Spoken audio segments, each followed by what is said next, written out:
ஜாபர் ரலீலான்னு அவருக்கு அறிக்கிற ஹதீஸு வருதுங்க. அதுல நபிகள் நாயகம் ஸல்லல்லாஹு அலைஹி வஸல்லம் கூட நான் பெருநாள் தொழுகையில கலந்து கொண்டேன், பாங்கோ இகாமத்தோ இல்லாம தொழுகை பிறகு உரை நிறுத்தினார்கள். பிலால் ரலீலா அவர்களிடம் சாய்ந்தபடி இறையச்சத்தை குறித்தும் தர்மம் செய்வதை குறித்து வலியுறுத்தி அல்லாஹ்வுக்கும் அவருடைய தூதருக்கும் கட்டுப்படுத்துவதை வலியுறுத்தி ஆண்கள் மத்தியில உரை நிகழ்த்தி விட்டு பின்பு பிலால் அழைத்து கொண்டு பெண்கள் பகுதிக்கு சென்றார்கள். பெண்களுக்கு தனியாக இறையச்சத்து குறித்தும் தர்மம் செய்வதை குறித்தும் பெண்கள் அதிகமாக நரகத்தில் கண்டேன் என்று கொல்லிக்கட்டையா இருக்கிறீங்க அப்படின்னு பயான் பண்ணாங்க, அறிவுரை சொன்னாங்க.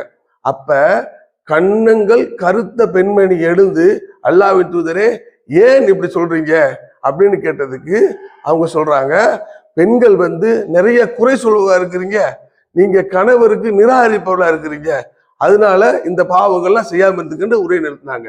அப்ப அந்த பெண்மணி தன் காதுகள்ல இருந்தும் கழுத்துகள்ல இருந்தும் ஆபரணங்களை எடுத்து பிலால் ரலீலாஹு ஆடை மீது தர்மம் செய்தாருங்க. இதுல இருந்து நம்ம என்ன சொல்ல விரும்புறோம்னா, கண்ணங்கள் கருத்த பெண்மணி என்று ஜாபர் ரலீலாஹு அறிக்கிற ஹதீஸ்ல வர்றதுல இருந்து கண்ணம் கருத்தம்னா எப்படி நம்ம விளங்க முடியும்? பெண்கள் முகம் மூடாம தொழுகையில் கலந்து கொண்டார்கள், அப்படித்தானே விளங்க முடியும். இப்ப இஸ்லாத்துல பெண்கள் முகம் மூடுவது இல்லை, முகம் மூட தேவையில்லை என்று இது மேலதிகமான சான்றை கொடுக்குற ஹதீஸா இருக்குதுங்க.